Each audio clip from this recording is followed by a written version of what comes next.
Hello and welcome to this week's review on the My Hero Academia Vigilantes anime series, and this week I'm reviewing the episode titled Public and Private, and we kick off this review as always doing these reviews by talking about the positives and the headline positives, the big things I'll be discussing over the course of this review. I love just how silly and wacky this episode could be. I like the bits that we had of some world building with the Mantisman and his plight, and I like the speculation and how it's presented as to the origins of the Deliveryman, as I like to call them. Now, I will be honest, this isn't quite the episode that I thought it would be. I honestly thought that they'd try and loop this back to adapt the episode Hero Visit from the manga, or of the chapter, I should say, which explained how All Might and the detective first came to meet, and then they'd almost like skip forward to the present day to then do the public and private stuff, which isn't what happened. I'm not going to hold it against the episode. And of course there's another bit that was different that I thought it was going to be, which is why the thumbnail is a little bit different and uses... It doesn't matter. We'll discuss that kind of stuff shortly, because there's a couple of things that I do want to raise about that. But not the end of the world, and I'll be honest with you, with an episode like this, which I pretty much enjoyed from start to finish, hey, I'm fine with being wrong, so long as what I'm wrong with turns out to be as good as this. This is an episode which was just straight up bonkers in a way which only Vigilantes can really do. I know the main series has its goofier and wackier moments, and I'm sure there's some wacky silly moments in the manga that was never adapted to the anime, but this is an episode that kicks off with All Might versus a nightmare from the supermarket. Just these strange food-based monsters he ends up trying to fight and defeat, and there is a bit in the manga where he fights a guy who can control cows, so that was just continuing a motif, and here it is in its big bombastic silly glory. And it was topped off by the fact that, like in the manga, you have this very self-aware dialogue coming from the people that are being chased around, like, oh no, it's a statue that's obviously come to life from ancient times. Oh no, a giant plant monster that was obviously created by evil science. Soybeans, mutant soybeans have come put forward to create this tofu thing. Oh no, and we've all been hemmed in. What are we going to do? It's almost like taking the dialogue you'd expect to have from a bad Superman comic from the Golden Age and just adapting it into a scenario like this, and it's a kind of silly, over-the-top goofiness and superhero-related goofiness that I can enjoy.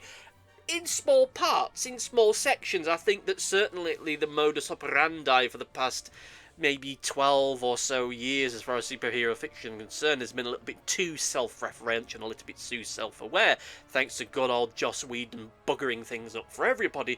But nonetheless, having it here in the way that it is in the here and now, a rare moment of just total bonkers silliness from this series, is something that I just absolutely love. Just the sheer over-the-top goofiness of so much in this episode just floors me. Again, this is stuff that is typical for this series. We've had hints of that in the previous season where we had the giant kaiju monsters appearing and causing problems, and this week we get both that and also the bit where Crawl and Popstep have to confront the creeps outside the high school, and they're all various variations of Godzilla. Which is different in the manga. I'm sure that in the manga it was a reference to something as well, but here it's just overt, it's just very deliberate, it's very specifically all Mecha Godzilla variations and Godzilla kind of creatures. And I find that odd because of the fact that in the previous season, like I say, they had these kaiju attack moments, but in the manga, they were more overtly based upon kaiju monsters from Japanese cinema. Well, of course, Japanese cinema, you get the idea. The crab thing that we saw in the last season was a Gamera knockoff. The giant maggot thing was Mothra, and there was the giant Godzilla-looking thing that looked a lot more like Godzilla. And of course, in the first movie from My Hero Academia, there is the Godzilla-themed hero, and I think they even used the authentic stock sound effect for him roaring for that as well. So it's weird that they didn't do it in the previous season. The fact they're doing it in this season, I'm perfectly okay with, though there are a few things here and there that were done differently, like I said. it isn't quite the same level of goofiness that you maybe got by this point in the manga, but still we'll discuss an element of that shortly because it's something I do want to make reference to. But you still have these smaller moments of humour parted throughout. You've got the small running gag of the recycle hopper's shop being used as a meetup place for Eraserhead. You get Crawler getting walloped, absolutely leathered, and the stuff with the bath bomb and the detective. Now, I'll just take a moment to just say thank you for everyone who has subscribed over the past few weeks or so.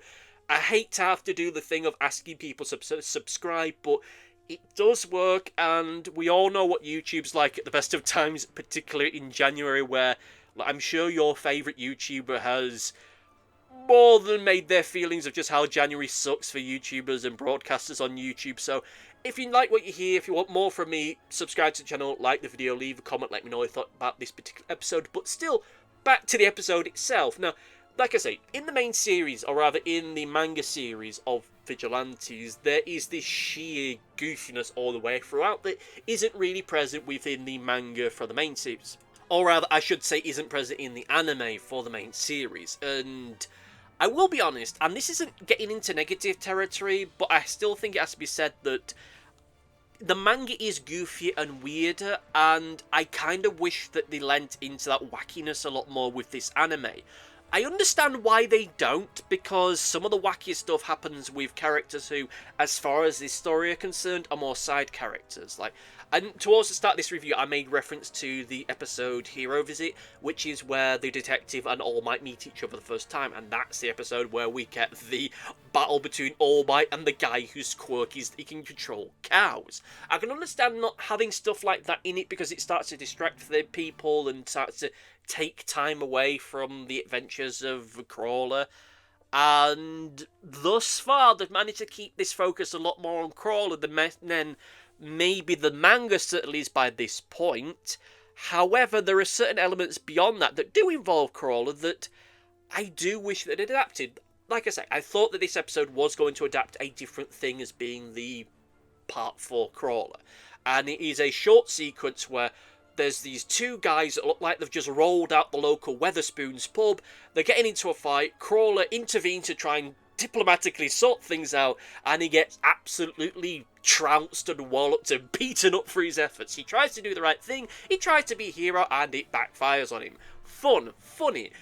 I thought that I was going to be the second side of that, and it isn't, which isn't bad, but I don't think it's necessarily good either for reasons which I will discuss when we get into the negatives. But this episode as a whole entity feels very feature complete in a way which I'm just thoroughly enthused by. I know that saying that, oh, an episode of anything felt feature complete, it felt like a whole entity, it had a clear beginning, middle and end, shouldn't be something that is praised. But as I mentioned in the previous couple episodes of this review series, I had a big problem when Vigilantes started out, where it felt as though it had that problem that certain anime adaptations I've seen have, where it does feel like you're taking this chapter from the manga and this chapter of the manga and smashing them together to try and create an episode, and it doesn't work because these two chapters have a very different pacing for one another. They don't feel like they really work together. And then you end up getting something the next week where it feels like, okay, maybe you should have taken the second half of this episode and the first half of that episode and made them an episode, rather than this weird Frankenstein's Monster Man episode that you've got before that. And that was certainly the case for, I won't say a large part of the first season, but it was certainly something that was an issue for me at the beginning of it. But as time went by, as the adaptation became a lot more clearer, we have episodes like this that do feel feature complete and do feel very jammed-packed full of just a wealth of different things happening, which is something I do have to praise. You get an idea that more is happening in one single episode of Vigilantes than one single episode of My Hero Academia from the main series. I'm not going to get into a big discussion point as to whether Vigilantes is better than My Hero Academia. I'm going to save that until I finish reading the manga and possibly when this anime is finished, but that's a discussion for all of the point. But at the very least, they are adapting this very well, and it is creating an anime which is enjoyable. The goofy, silly, over-the-top stuff is fun. This is an episode that isn't really action-packed to any great degree. When we do get to more action-related stuff, it is discussing the possible origins and the nature of the Deliveryman's powers. I refer to the character as the Deliveryman as that's how they first appeared in the manga, and their identity, their code name, or whatever you want to call it, isn't known in the anime as yet, so I'm not referring to them as that as yet. And I enjoy the stylistic flair that they have to it. They are once again very much leaning into the comic book aesthetic, which is something I do like for this series. It helps to give it more of its own unique visual identity, which sets it apart from the main series. And it does mean that when we have those moments where, as you will end up seeing in a lot of anime I've found, where you'll have the freeze frame or the semi-freeze frame with just people talking over it, at least this way it looks and feels like something different. It doesn't just feel like, oh, almost like, okay, we've got this. If it was real, we've taken the actor playing Koichi and just stood in front of a screen. We just stood in front of a backdrop, and then, okay, that's what we're going to use when they're thinking about this thing or that thing. Whereas doing it like this, where it has a lot more of a comic book view to it, it creates something that is a lot more stylistic, a lot more interesting. The current speculation is that, well, there's 2 points of thought. One point of thought is that some way the Deliveryman is related to O'Clock, possibly a son or a relative of some degree or another, or that he's someone with a similar quirk that might have been trained by O'Clock, or someone similar to him. Like, maybe, and it's a point I'm surprised that they didn't raise in the discussion, but it's something they could at least speculate on, that maybe it isn't O'Clock that's training the Deliveryman, but maybe the same mentor that the Deliveryman had. Similar, and they wouldn't know this, but similar to the fact of how Gran Torino was technically both a mentor for Nanashimura and All Might. So it's not beyond the realms of possibility that you could have someone who is a mentor, who was a mentor to both O'Clock and now to Deliveryman. We don't know as to whether or not that is the case or not. We don't know the nature of their origin or their powers or anything like that as yet. I do like the sinister scene that we do have with the Deliveryman, where he's there in his almost yuppie-like flat, albeit very, very sparsely furnished, where he's there just training with his punching bag and talking about how he doesn't want to use guns because he wants to get in there and just really put some pain into the people that he's fighting against. He'll use weapons, he'll use guns if he absolutely has to, but he wants to get in there to prove himself, to show that he has the strength, and to use his quirk to overcome just shortcomings with his fighting style. As he mentions, and again, this might be a situation where this is something made by anime subtitles, but he mentions about how it doesn't matter if the moves are telegraphed and you could see them coming. He's going to be moving so fast it doesn't matter. Unless he's fighting against someone that's just as fast, if not faster. It doesn't matter how obvious he's going to punch you in the gut if you can't see him moving. And he's going to love that because he's a weird, sadistic little freak. Again, I love just how sinister all that is put together. He's there in this dark, dingy apartment building. This apartment that's looks like it could be pretty expensive, yet there he is, fighting away at this punching bag, and then his benefactor starts calling him up and saying, well, you should really be used. And there's the thing about that. This benefactor is wanting something from him. He's obviously connected to all this monster creation stuff. You'd have thought that at the very least, given that this person wants data on how all these trigger monsters are working, that they'd at the very least want more data as to how the Deliveryman's quirk works. So, encouraging him to use weapons seems like just giving up on good data, but maybe they have data. Maybe this person they are talking to is their mentor figure. Maybe this is O'Clock, or maybe this is the mentor of O'Clock. We don't know at this particular point in the juncture, but it is creating for a very sinister scene, and we have these. And what we'll praise is the fact that they do at least entertain different possibilities to who the Deliveryman might be and what their relationship may or may not be to O'Clock. Rather than saying outright, okay, this guy is obviously the son of O'Clock, this is the point where we're going to go down, which narratively means either they are or they aren't. Whereas at this point it feels a lot more open to speculation, which I do enjoy, and it allows all the people who have not read the manga to speculate upon it, and that is good. On a more serious level, something I do enjoy with this episode, I use the word enjoy loosely because it sounds like I'm taking joy from someone else's suffering, but I do like the discussion that we end up having as to regards to the Mantisman's struggles, trying to make do with the fact that he's now been mutated into this horrible mantis monster. Like, it's an element that just isn't discussed with this series full stop. It's not discussed earlier on in this series, and it's not really discussed in the main series, so how people with very, very distinctly physically different quirks have to try and fit into the society that they're in. When we have seen people with quirks that make them bigger or a weird shape, it's somewhat they can switch on and off. Mount Lady can make herself really tall, but she can also just be normal size as well. Fat Gum can be really fat, but he's only about as really fat as a morbidly obese guy, and he can go back down to size. Characters like the Mantisman, who are just this other creature, this other creation, are trying to fit into a world that is literally not built for them. And their only alternative is to go off to some government home for people that have quirks like his, that have physical differences like his, and the implication being that he doesn't really trust that. He doesn't trust it because because he doesn't want to be pushed away.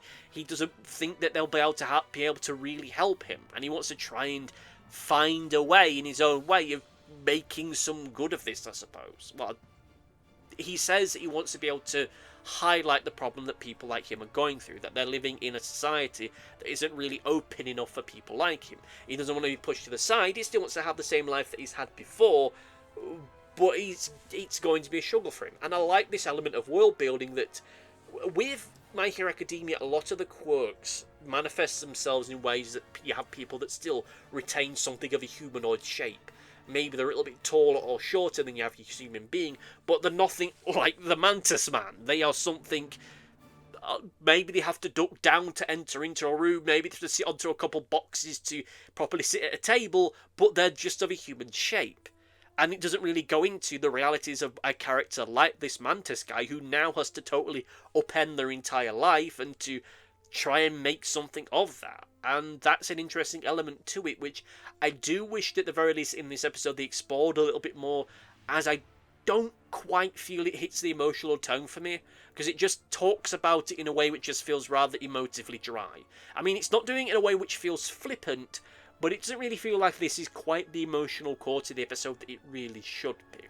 Now, moving on to something a bit more spectacular, we have Crawler unlocking yet a new power. He now has the ability to blast things, uses a repel thing to create short blasts of something. Energy, condensed air, it's not 100% clear, certainly not from how I read it, but it's interesting to see at the rate that he is developing these quirks. I think that it's a little bit too soon for me.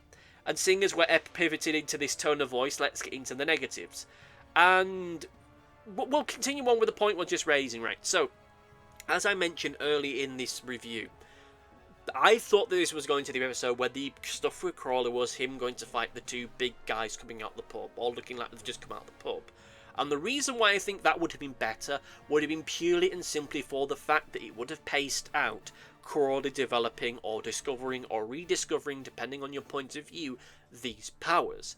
Because it's only a couple episodes ago that he realised, oh, he can stick to things using his quirk. Whereas with the manga, there was a greater span of time between him discovering that and him discovering this. By, at the very least, having this fight with these two big guys, that would have spread it out a lot more. And it would have made the development of his powers feel like it has better pacing to it. I don't think the pacing is terrible, but it's done in such a way which feels as though it's bordering into getting into the anime shonen anime bullshit thing of a character going a level beyond, be a level beyond, but at the very least they are treating it in a far more casual way. Like, it's not a case of, oh, he only discovered this because he dug deep inside of himself to save the day and get the victory in. No, he was trying to not get blown up. And yeah, it's fun how they did it. I just think it should have been paced out a lot more. That this maybe should have, at the very least, happened next week rather than this week. But hey, it's one of those things. It's one of the aspects of adaptation. The other negative that I have is I don't think the speculation with the Deliveryman was really needed.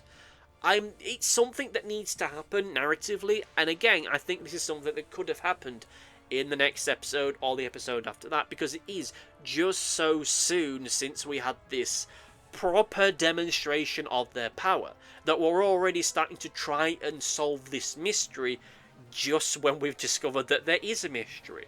Yes, this is a character that has been part of this particular version of the series longer than in the manga, but nonetheless, it feels like, again, it's a case of it should have been done at the very least next week or the week after that. We should have taken a little bit of time to let the fact that they have this super speed quirk just settle down in the audience and give them a better chance to accept that fact, as it makes it feel at the very least that this is going to be more of a season where we discover who they are, what they are, where they come from, which might be the case, but if it isn't, it feels weird to get this so early on, and particularly bearing in mind it might not be for a great while that we might not actually go into that great discovery. Like, it's putting something aside that might not be revealed this season, which is an odd way in going about it, but hey, I can't fault the episode that much, and with that in mind, let's get into the audience survey. That I think this is a great episode. I love the tone and the feel of this one. It is goofy, it is wild, it is silly, with enough of the superhero frolics to keep it interesting, as well as some deeper dramatic elements, which I think could have been done better, could have been built out a lot more, but nonetheless, it is a very strong episode, and this is shaping up to be a very strong season. I'm curious to see how far they end up going with this one, because it feels like we're going through stuff rather quickly.